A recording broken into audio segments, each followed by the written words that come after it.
But people are waking up. Theo Von's coming around.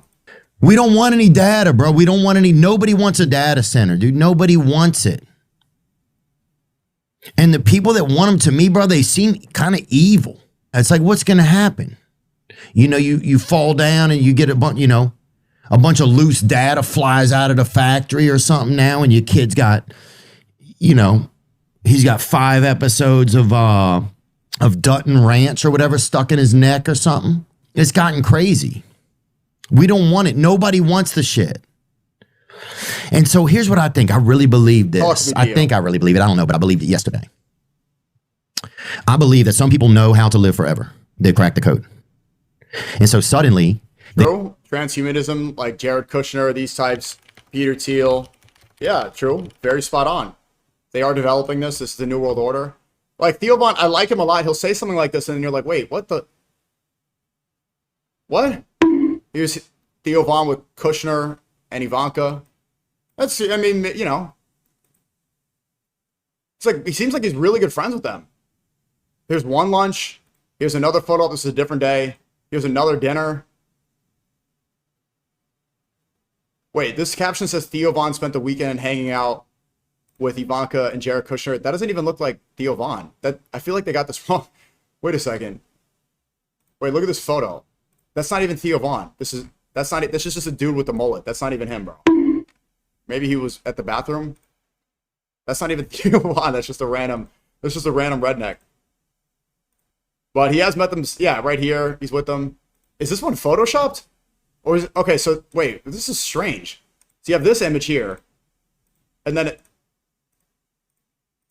what? And then he tweets, y'all's posture is so good. What the hell? Are y'all in a spine club or something? I'm built like a damn raccoon. Thanks for the hospitality. Had a blast. Then who's this dude? Who's this guy?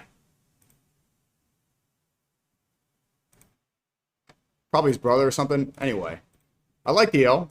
Think he's doing good. They have to put the rest of us, they have to lock us down. They have to. Because if everybody finds out about it, then everybody's going to be able to do it, right? There's got to be some people have to separate themselves. And I think this is how they're doing it. They're creating these data centers. It's all, I think, going to be, I believe, this is my hypothesis. Ready? Is he going to say that AI is developing the New World Order and they are going to summon the Antichrist through technology? Theory. Do you think that like CERN is really a portal into other dimensions so that demons could come through and they're disguising it as aliens? It's all going to be locked in with these flock cameras or some company like this, Palantir. One of these companies is going to be owning all of this information. They're going to put it all in. It's all going to be, we're all going to be locked down.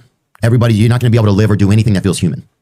Okay. Right? Sure. There's going to become this kind of score, this sort of like social and even emotional sort of credit score. And then AI is going to become, it won't ever really, but it's going to try to become like our new God. Right, because I think people go to God for their feelings, for help, for hope. Right, they lay their. We rely upon God, and they want you to rely upon the state. The New World Order is separating the people from God, so that they rely on the state. The New World Order is becoming, you know, these powerful elite becoming gods on earth.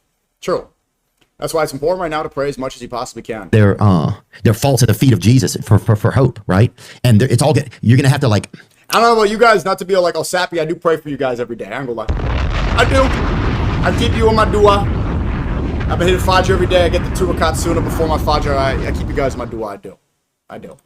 Appease somehow. You have to do well enough for the data center to grant you whatever you then need, right? And I do ask you that one request. Just like keep me in yours. Keep me in yours. Keep me in your prayers. There's evil eye all over me, bro. Literally, rabbis are mentioning me at Torah study, bro. It is funny seeing a rabbi call me a chimp at Torah study, but at the same time, there's an evil eye that I don't think many people in human history have faced, really. Like, yes, many, of course, important people have always, but because of the internet, I think it's different. You know, it hasn't been at this it's a different type of evil eye, and I feel it, bro. Well, I feel it. But I always feel better when I get the praise in. I do, man. I do. I don't miss it every day. So Bill Maher, this is interesting. He's an atheist. So Bill Maher is at the front of that atheist movement. Sam Harris and Richard Dawkins, Christopher Hitchens. Bill Maher is an atheist Jew. Perfect example, though. Although you could be a secular Jew, although you could be an atheist Jew, So many of them, and according to the words of Ethan Klein, 95% will support Israel anyway. Listen to what this atheist says. I would submit that Israel did not steal anybody's land. This is another thing I've heard in the last couple of weeks, words like occupiers and colonizers and apartheid, which I don't think people understand the history there.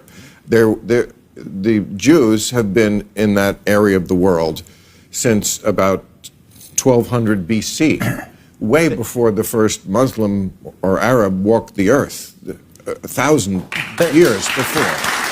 How interesting that an atheist is using a biblical reference to talk about the chosen people and talk about the land. He's talking about the Holy Land using theology that comes from religion. It comes from the faiths that he rejects.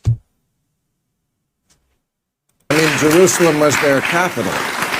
Okay, so if it's just about who got there first, it's not even close. I would... Bill Maher.